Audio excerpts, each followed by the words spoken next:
apologies for the delay. Technology is great if it works, and unfortunately this morning was one of the not working days. So welcome everyone, and thank you for joining me yet again on another webinar in relation to the changes for 2026 under the Employment Rights Act. We're going to focus on what it means to you. So again, for those of you who've been to previous webinars that I've done, you'll know that we tend to focus on legal risk, costs, and how to avoid disputes sooner rather than later. So it's a practical employer focused briefing rather than a legal lecture.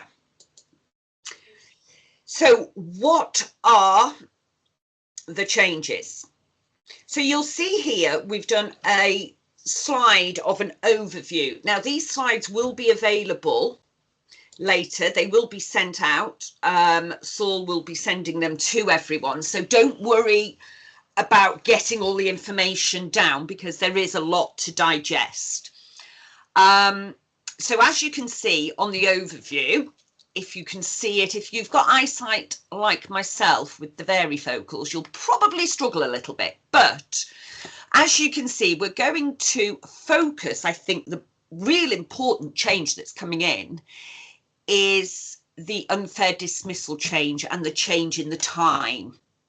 So it's your time limit, because that's going to have a knock-on effect on everything you do, be it from recruitment, performance management, dismissal, etc. So we really do need to focus on that, and we need to have some practical steps and guides to help us through. So that's going to be the main area of focus. Linked in with that, as you can see, we're going to look at managing probation periods effectively. As you probably all know, probation periods have been used as a way of managing performance related issues and in essence link it to notice. So you're on minimum notice, i.e. say for instance a week's notice during your probationary period, thereafter your notice may go up. So we've tended to use probation for those reasons, and we've you've had the right to extend, hopefully contractually that'll be the case. The changes are going to make it a lot more significant that probation review meetings are carried out, performance is managed effectively. I mean, I'm sure we're all guilty of this. Probationary periods come and go, and we, if somebody's doing okay, we just tend to leave it, but that won't be the case moving forward. So we are going to focus quite heavily on that. Employer liability for harassment by third parties. We already have enhanced sexual harassment duties. This is now going to stretch to third-party harassment October 2026, so October this year. And this year seems to be flying by, so it'll come around sooner rather than later. We'll see later on, once we go into it, that it's more of a proactive rather than reactive matter now. Taking all steps to prevent sexual harassment. Again, this, we've already had a strengthening of sexual harassment. This takes it one step further from reasonable steps. Tipping policy. Again, we will look at that in less detail, but it is something that we need policies and procedures to bring up to speed. Employment tribunal claim time limits increasing to 6 months. This is actually at a proposal expected later this year. And again, it's just going to tie in, isn't it, with the 6 months unfair dismissal claims. Again, it's just enhancing the employee's rights. Trade union duties. Trade union access and information rights are going to be expanded. Again, we'll touch on it in more detail. This is something that we've had requests to do a separate webinar on, so that is something that we're going to be looking at over the next couple of months on our monthly webinars. Increased protection, for workers taking industrial action.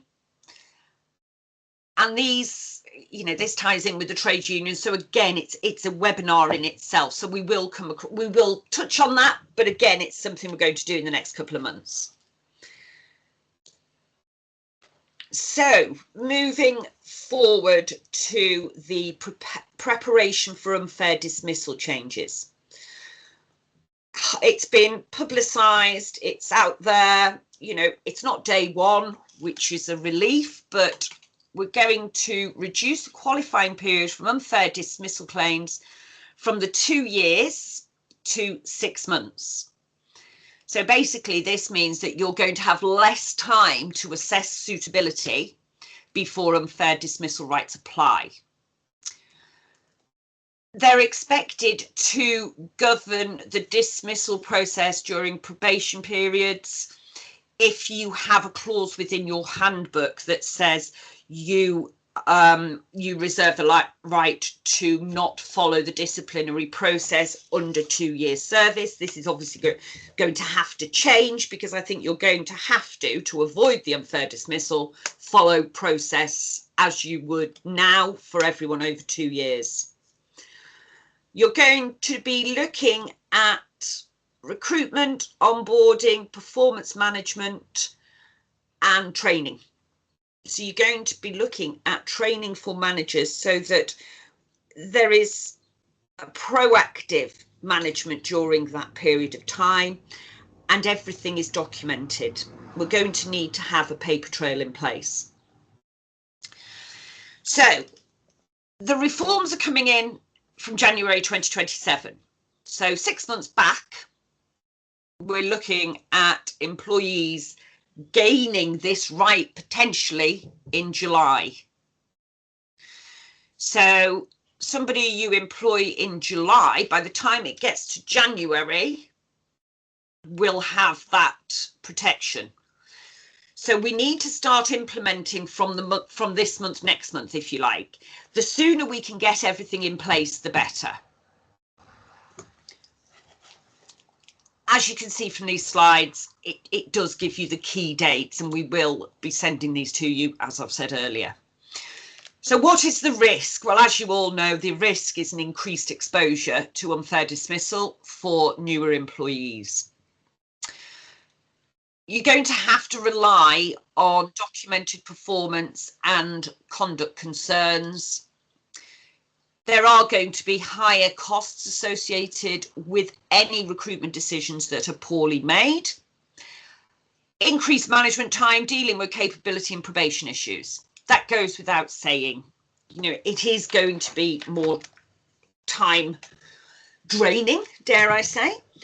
What I would suggest is that you look at your recruitment process from start to finish. Is it tight enough? Are we getting references?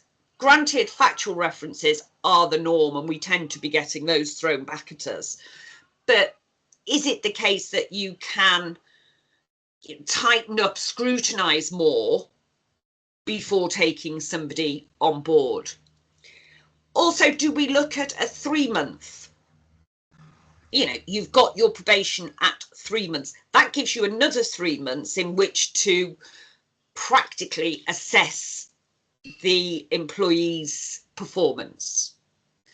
So this is where we've said you need to review probation period policies and procedures. Probation periods are usually a contractual right for employers. So you'll need to go to the heart of the contract to look at changing that. It's not something that you need to consider changing for old employees. It's just for your new employees. Draft a new clause for the probation period. For those of you who are clients of ours, this is something that I would suggest you go back to your advisor and we will send you something out to make sure you're protected. Ensure managers are trained to address concerns early. This is going to be key. The amount of times I've come across an issue where we've got to the end of probation period, clearly the employee is not performing, has not performed, it's not the right fit, but we haven't documented anything. the manager hasn't met with them. There's been no ongoing discussion. There's no consultation on that point. It really now needs a training mechanism in place to make sure your managers actually know how to do this and how to do it effectively. Induction, supervision and performance reviews, these all need to be strengthened as part of the onboarding process. So as part of the induction, what you don't want to do is leave any stone unturned effectively. So you don't want to leave it so that the individual will say, well, actually, my induction was rubbish. Nobody told me what I had to do. My targets weren't delivered to me. I didn't have any contact with my employer during my probation period, and now they told me I'm not performing and they've dismissed me. How do you avoid that? Well, you avoid that by actually managing the process from day one. And this next point is absolutely critical. Maintain clear records of performance, conduct and support. Ties into the induction process. Make sure is an ongoing conversation with new starters. Keep clear records. I love a good document trail. You can't beat it. Make sure you document anything that is an issue.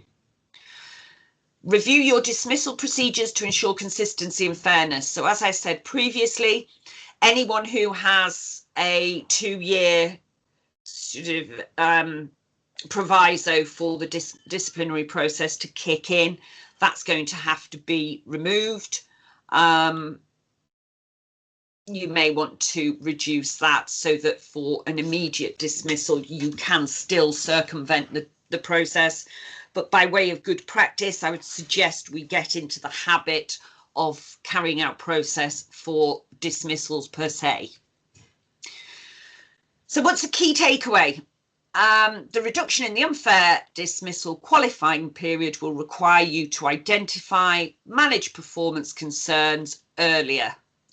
So basically use probationary periods as an actual management tool now, not just something that you could use to ensure that people were achieving objectives. Now it needs to be used to the point that they are achieving objectives and you can't dismiss them without due process.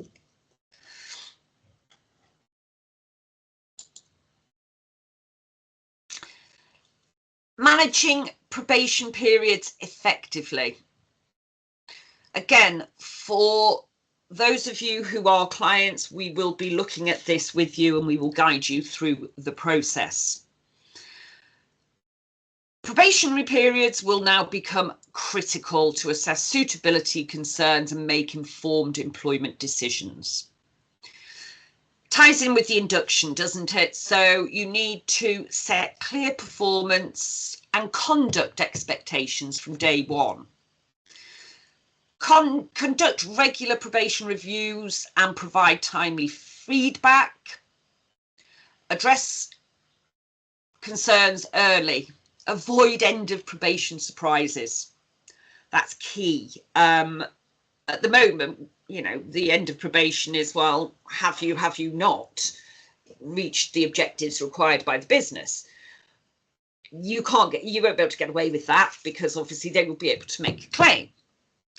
Keep records, and I do harp on about paper trail. It is key. If you end up in a tribunal, you're not going to succeed necessarily without having it documented, without having everything documented. Use probation extensions appropriately.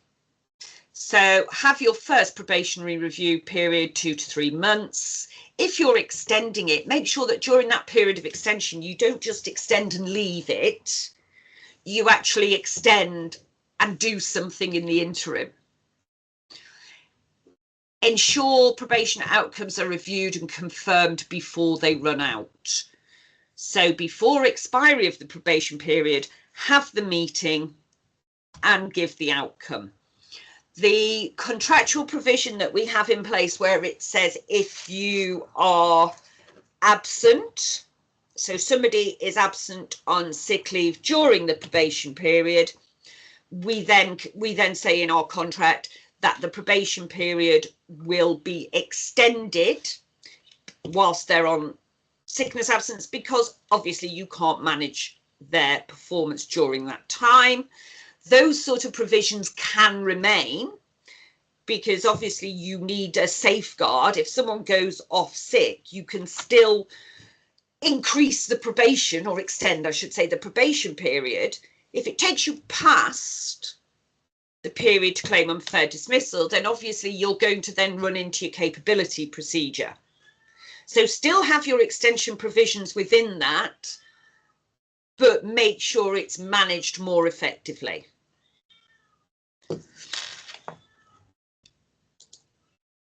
So that will be, I mean, that could be and will be a webinar on its own. And I think what we need to do on the issue regarding the unfair dismissal, etc., is to do a practical presentation with almost examples, so we know how we're doing it with contractual provisions within it. So that's something that we will be looking at a later date, but hopefully that gives you an overview that we actually need to be starting to get these things in place now, because employees coming the latter part of this year will fall under that category. So the next point is preventing harassment. Your duties from October 2026. You will be required to take all reasonable steps to prevent harassment in the workplace, including sexual harassment and harassment by third parties such as customers, clients, contractors, suppliers, and members of the public. Oh gosh, sorry. Trigger happy. The members of the public is quite an interesting one, because we've had a few cases where, you know, you go to a tribunal and someone is alleging that a member of the public, due to the position and the job that they have, a member of the public has harassed them. That hasn't been an issue for clients, because we were not responsible for third-party public harassment. That's going to shift, and the focus is going to change. So we need to take all reasonable steps to prevent that happening. As I said at the beginning, the focus is shifting from responding to the incidents after they occur to being proactive and ensuring steps have been taken to assess and reduce any risks. How you do that practically is pretty difficult, isn't it? How do you prevent somebody you don't know in the public harassing somebody in your employment? It's a difficult one to call, because you can't foresee it. However, if it comes to light, then you need to act on it immediately.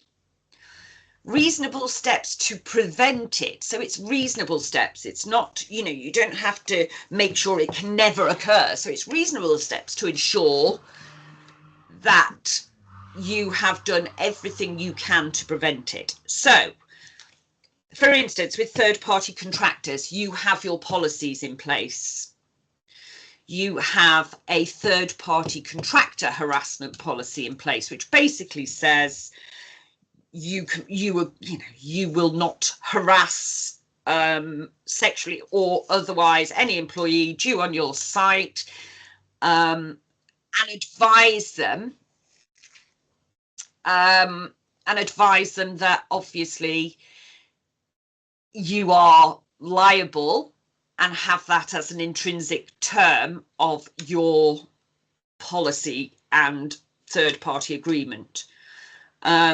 I can see somebody's just popped up saying it's going to be difficult, and it's going to be difficult to manage, isn't it? You've got employees on a third-party site, for instance.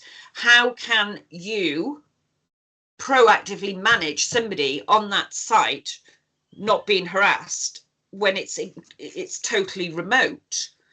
All you can do is make sure you tick all the boxes to ensure that you have been proactive to reduce, assess, and identify any risks that may occur. You risk employment tribunal claims, compensation uplifts and financial penalties. Don't forget, we've got the Fair Work Agency sitting in the background that can manage all this. Regulatory and legal scrutiny, your Fair Work Agency, and not to be downplayed at all, but you've also got the reputational damage. I appreciate it's not going to be an easy one to 100% ensure that you're covered, but the reasonable steps is not 100%. It's all reasonable steps. So what are the key actions from 2026? Review, update your harassment and dignity at work policies.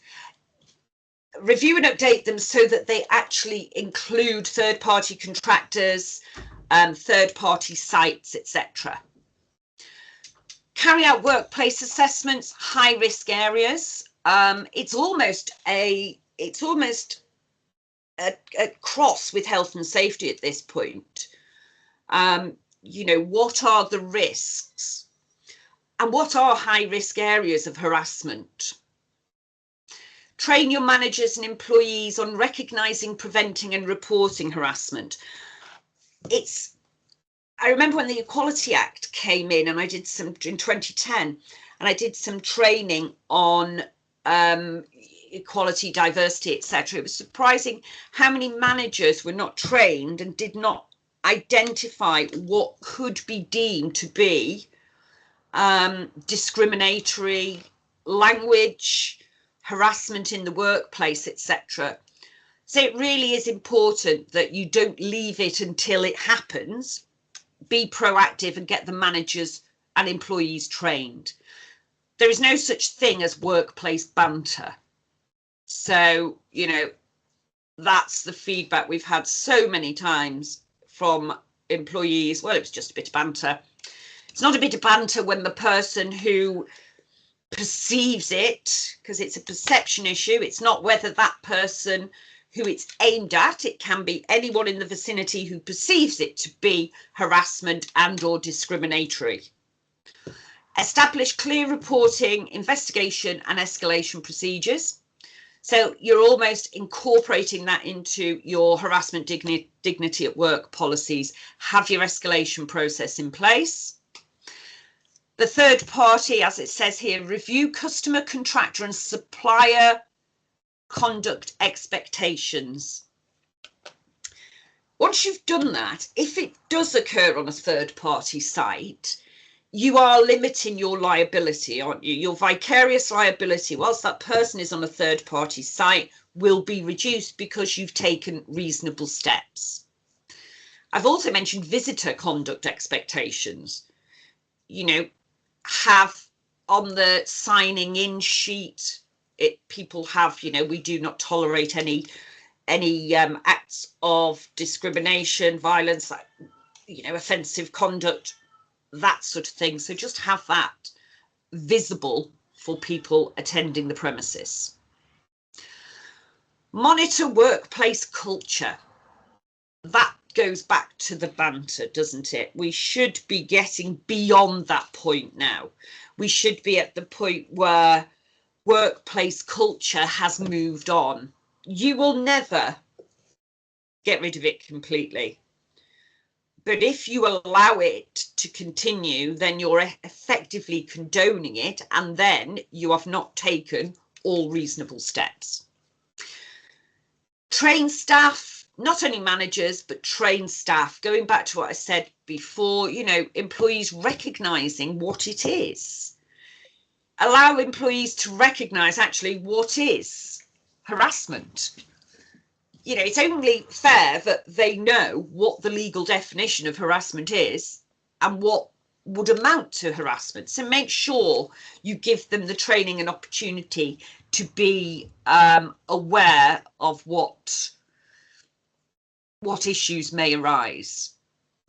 So you, as I've put at the bottom, your takeaway is you must be able to demonstrate you've taken proactive, reasonable steps to prevent it. Not after the event, before the event. Tipping. It's quite a lot of information overload, this, isn't it, really? But we'll just go through tipping quite briefly. We already have a tipping system where you have the trunk master. For those of you who it doesn't apply to, as by way of overview, as you're all aware, it used to be tips. Tips were just tips, and they were distributed in whatever manner employers felt appropriate. Now it's going to change so that tips, gratuities and service charges are distributed fairly and transparently among staff. Review your tipping practices, consult with employers where there are changes to policy are proposed. Tipping forms part of the contractual rights of employees potentially, because it's fundamental to their, I always say, for a contract provision to be fundamental, it goes to the heart of the back pocket of the employee. Effectively, it's what benefits the employee.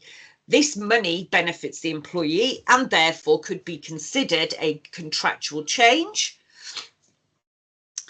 You're going to be governed again by your tipping arrangements, record keeping. Don't forget, background, we've got the Fair Work Agency who will monitor the provisions. So if you haven't got one, you need a tipping policy if it forms in any way part of your business setup. If you're a client, again, go to your advisor. They will make sure that you do have a legally compliant policy in place.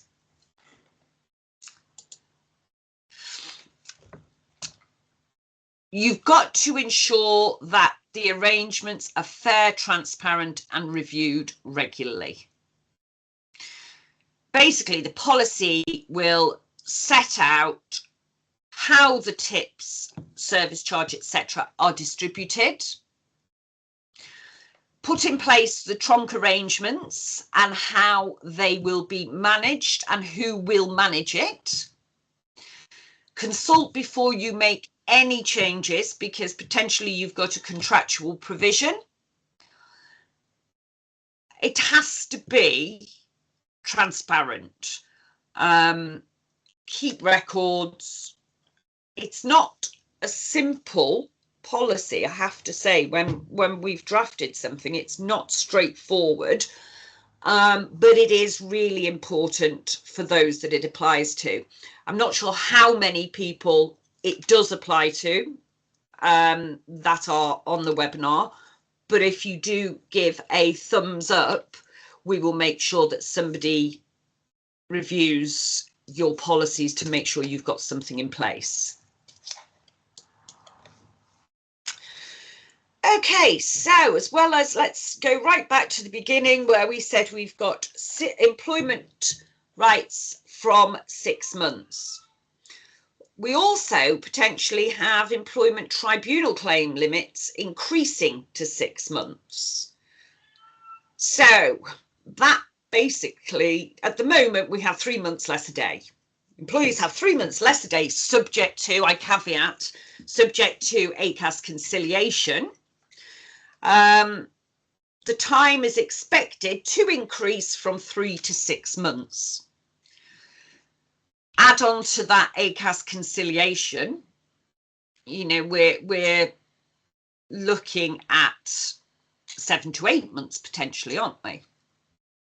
Maths isn't my strong point, but let's go with that. What does it mean? Well, it gives employees more time to consider their options, pursue legal action. And it doesn't help, does it? Because at the moment you can sort of calculate your 3 months and you know what's going to happen in that time scale. It just leaves you hanging on for another 3-4 months, not knowing whether the employee is going to make a claim or not. Apparently it's intended to improve access to justice, but it's bound to increase the number of claims brought against employers. Along with the 6-month unfair dismissal, it's just going to significantly increase employees' claims. I've seen a huge increase over the past, I would say, 6 to 8 months of employment tribunal claims coming through. Even short service, employees are testing.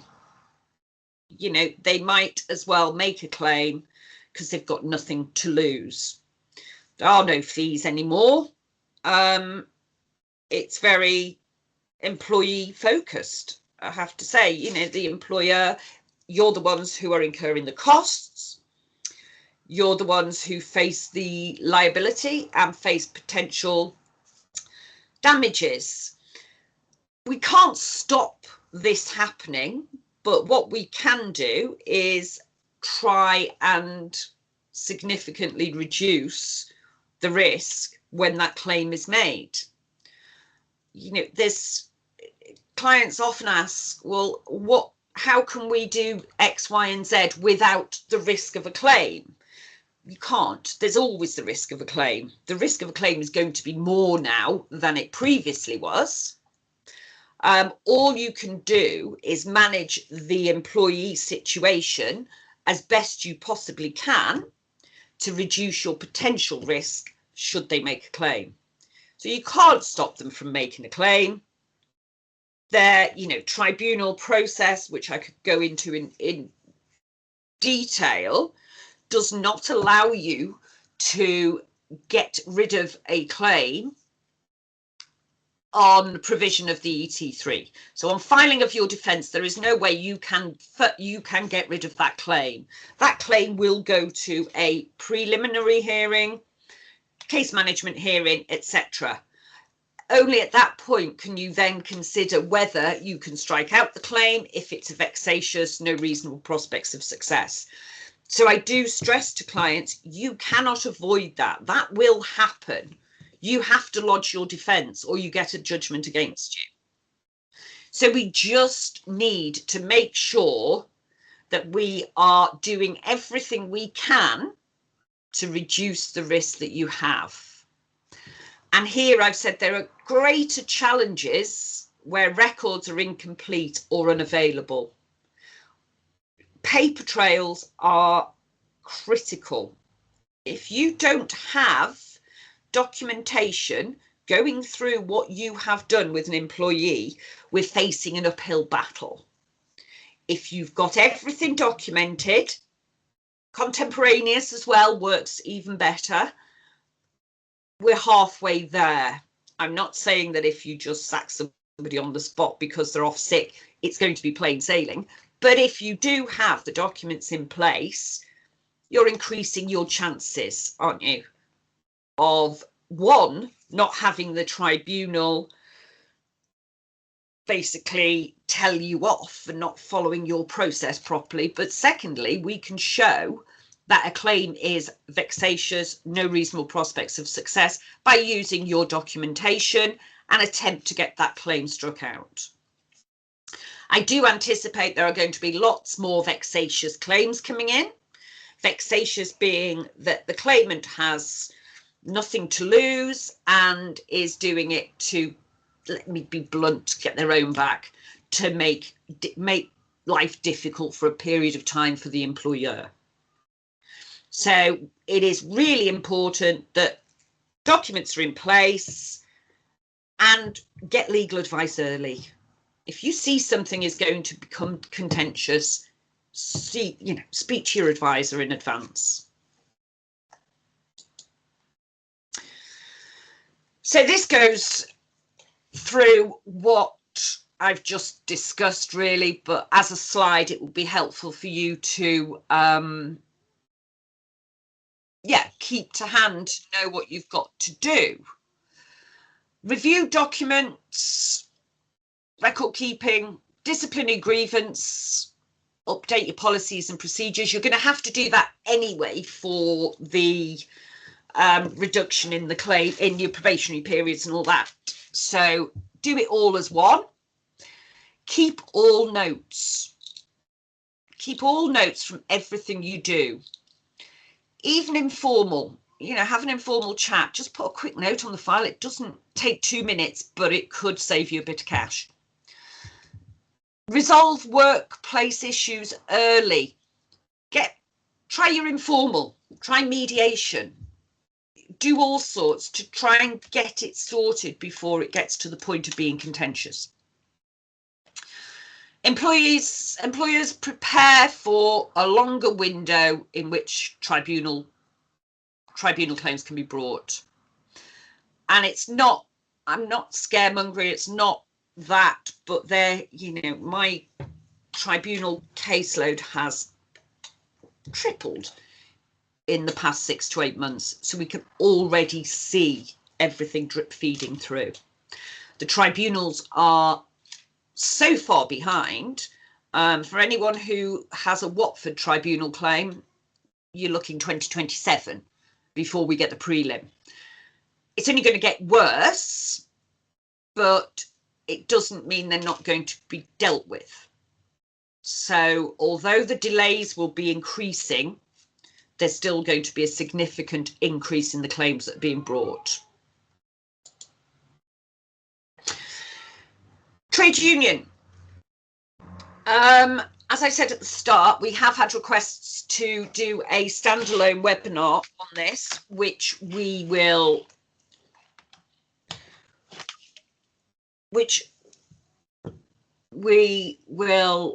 oh, sorry, I get ever so distracted when questions come in. Those interesting questions just came in. I'll deal with that as soon as we've been through the remaining slides. So trade union rights are going to increase. Employers will be required to inform workers of their legal right to join a trade union. So the new duty aims to improve awareness of trade union rights and forms part of the ongoing and wider reforms to collective bargaining and union representation.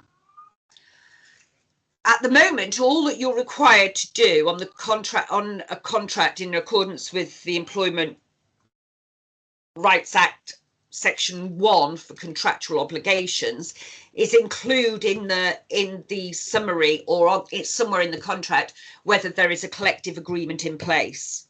That's easy. It's a yes or a no. That's going to be expanded and changed because you will need to provide employees with clear guidance and information to sort of back up their right to join a union. This is a statutory requirement, so it'll be a statutory information requirement. You are going to get more scrutiny from a union. You're going to get more scrutiny from the trade union to make sure you've complied with the statutory obligations. So if you're required to advise an employee as an overarching policy, if you like, you have the right to join a trade union, then that is going to then increase your visibility to a union, and they are then going to scrutinise you more than has previously been the case, where there's had to be X amount of percentage of workers that wish to vote. You go to CAC, they make a decision, etc. You're actually opening it up now, rather than just sitting back and waiting for the union to progress.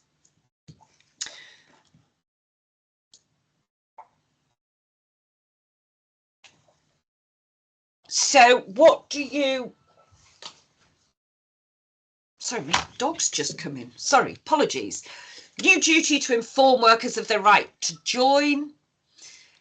It goes back to your onboard and induction process again, doesn't it? That needs to be included. So within your induction process, you're going to advise on their right to join a union. Ensure that your managers understand employees' rights relating to trade union membership. Ensure that you are compliant with trade union legislation, and I can guarantee that 80% of you will not be, because of the changes that have slowly dripped through the union legislation. So now is the point where we can look at that as an overarching and say, right, let's pull this all together now. This is what we need to do to make sure we're not falling foul of the trade union toolkit, if you like, trade union legislation. So what I suggest, and I'm sure a lot of people won't be very taken with this, is prepare to incorporate trade union rights and information into your onboarding process. I'm not saying that you write to every individual and say you have the right to be part of this union, do you want to join? But you are going to have to do something. Previously, nothing. Now you need to make sure you are planning early and ensure that you're compliant with the legislation, reduce the risks of disputes, and the last thing you want is trade union scrutiny.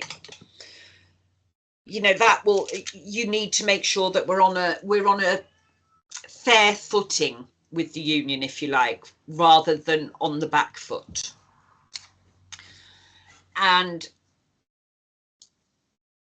again, I think I've missed a slide. Again, we need to be looking at this as it's definitely a separate webinar. So you've also then got increased protection for workers taking industrial action. So for those taking lawful, and I say lawful industrial action, dismissal will be protected and under greater scrutiny. New protections against detriment for workers involved in industrial action is expected from October. Strike action is going to be easier because, without going into great detail at the moment, there are reforms to balloting, notice, percentage of how many employees need to be wish to be recognised, etc. So there's the reduction in numbers, which is then increased the ability for the union recognition to go through. Repeal of minimal service levels legislation reduces employer powers during certain disputes. You may recall when that came through recently. You know, you don't have to have the level of service that was previously the case in order to go take industrial action, basically. It's going to be a real change, and it's going to be a real change, and a lot of employers you know, will be worried about the change because we've never been keen on having union recognition because it's seen negatively. The only way we can get round this now is actually to treat it in a positive, because you've got no option. You know, if people want to join a union and be recognised, that is going to be so much easier for them to do. If you then decide that you're going to dismiss, then obviously it is an automatic unfair dismissal due to a detriment. Are there going to be, I've said here that employer risks increased employment tribunal claims linked to industrial action. Are there really? Practically, I'm not sure that that will necessarily be the case, because unions tend to be more realistic and less antagonistic, and I don't say that for all, so that's caveat. And hopefully by engaging and ensuring that we are consulting with the unions, then we'll have them more on side. So if you follow the process, update process so that we're in line with legislation, I think I'm not sure whether you will get increased employment claims relating directly to this, but we'll wait and see. There will be greater scrutiny of disciplinary action involving striking workers. So, you know, the disciplinary process that you've got in place is going to be scrutinised, but if it's a good process and it's all your policies are compliant, then you don't have anything to worry about. Make sure we don't treat them less favourably. So not only dismissal as a detriment, but treating employees less favourably due to union participation. That's always been a claim, but it's going to be an increased claim.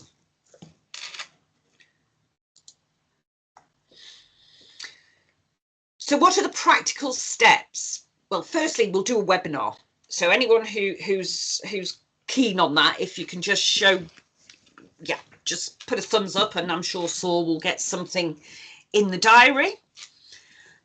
You need to review your industrial relations and disciplinary policies. You're going to have to do that anyway to cover everything that we've just discussed.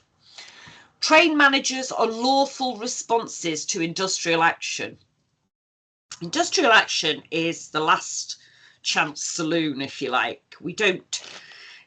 It's not commonplace, and I say that reluctantly, because as soon as I say it, it will probably happen. But there is a risk, and the risk is going to become more relevant when your ability to join a union is easier. So it all ties in, doesn't it? Avoid actions that could be viewed as retaliatory or detrimental, as I've said previously. Update business continuity and contingency plans. Strengthen employee engagement. If you don't want union recognition, ensure that your employee engagement process is as relevant as it can be. I don't know whether anyone remembers when everything started to change in 2010, and there was this push for workplace committees, and I've completely forgotten what they were called. But anyway, there was this push towards having separate workplace committees, and that was a sort of diversion from union recognition. If you have employee engagement and employees are happily engaged, the likelihood of them going to the union, irrespective of whether you notify them or otherwise, is going to be less. So it is key that you engage with employees for such things, you know, fundamental changes, pay revisions, all that sort of thing. And that may prevent any union recognition. So you need to prepare for a more employee protective industrial relations framework. Try saying that after you've been chatting for nearly an hour. Increased legal risks arising from the treatment of workers involved in industrial lawful, again, industrial action. So, you know, we can prepare for it, But as I say, it all goes back to your policies, doesn't it? It all goes back to how you engage and manage employees.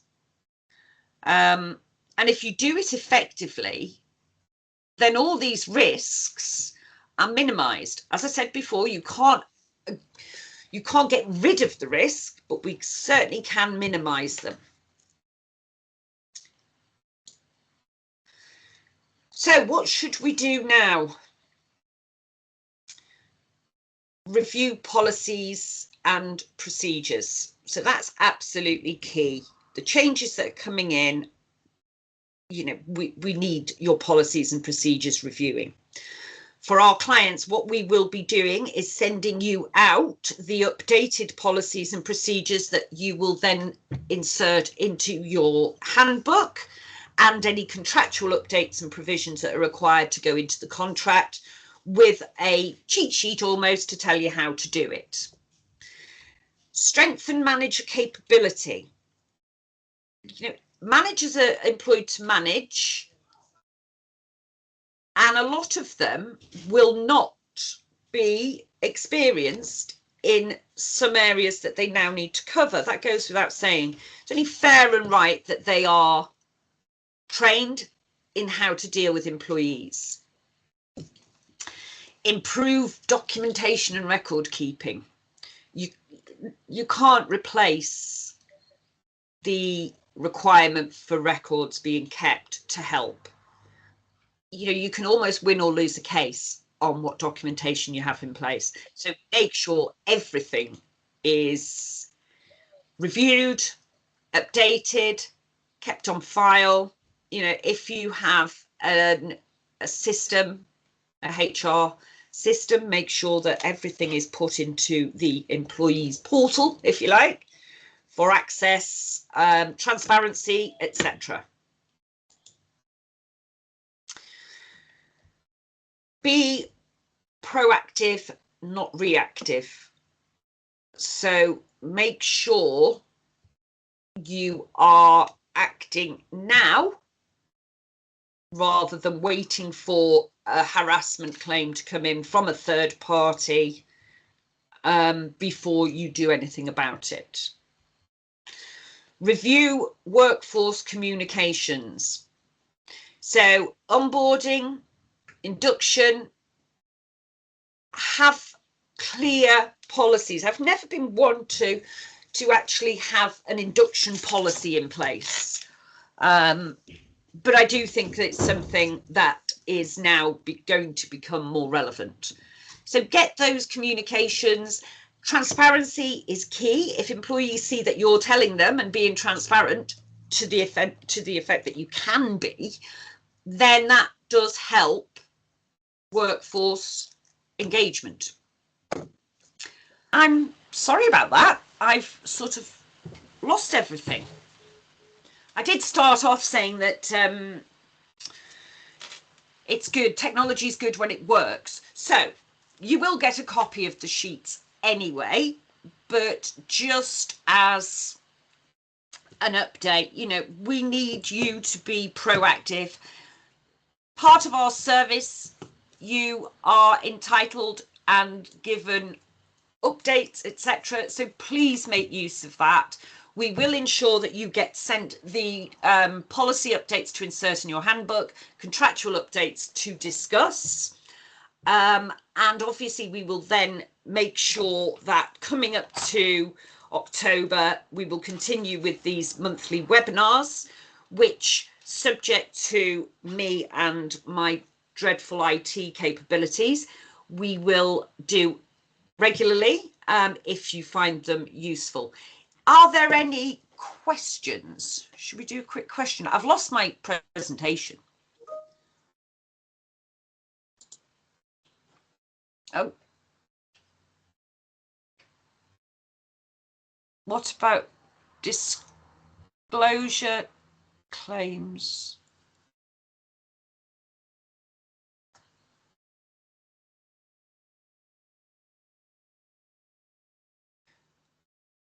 Sorry, what about disclosure WRT claims? Am I being stupid? Can you just Claire, let me know with regard to, I am being stupid, thank you. Oh dear. Okay, continuous notes around performance, capability and suitability for role. Aren't these likely need to be disclosed at a tribunal? Well, they will be disclosed. They will be disclosed at tribunal and are available to be disclosed, but that surely will be a good thing because you want to ensure that you have done everything you can. And don't forget, everything is disclosable anyway at the moment, because all the employee has to do is put a subject access request in, and they would be entitled to see those anyway. So I can't see how that's a bad thing. But yes, they would be disclosable as part of a tribunal claim. And that's what I'm saying about the paper trail. Sometimes, you know, the tribunal are looking for that, be it good, bad or indifferent. And don't forget, once you get to disclosure in a tribunal, you're bound to disclose anything, be it positive or negative to the case. When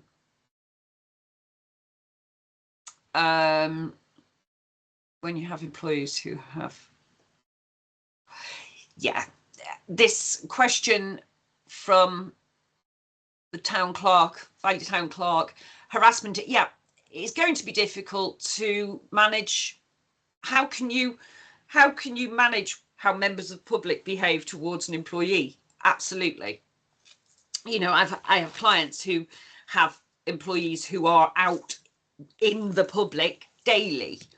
And again, you know, it's all about taking reasonable steps. So I think you will need to have a policy that allows the individual employees that are working in the public to report, and you look at it, because otherwise there's very little else you can do. It is quite a difficult one to try and resolve. But as I say, if you have everything in place, then you will more than likely be covered on that basis. Oh, that's a good question. Can you confirm whether we can accept an overseas sick note? Yes, if you believe it's a genuine sick note, because if the individual employee has taken ill abroad, then we need something, because otherwise it's not a valid sickness absence and you can't pay SSP. So yes, I would say I would, but obviously be mindful and make sure it is a genuine sick note.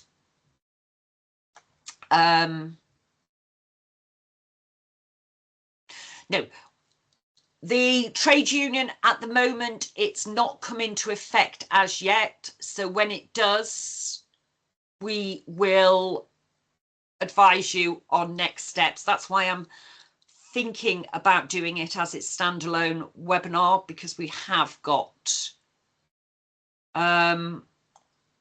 quite a few questions on it. And I think a lot of people have said, yes, they do want. No, at the moment, there's no obligation for employers to set up a union. That's a no. That's no at the moment. Hopefully, we'll stay no. It's more of a notification pot. It's more of a notification and getting things in place so that if employees do want to join, they can do.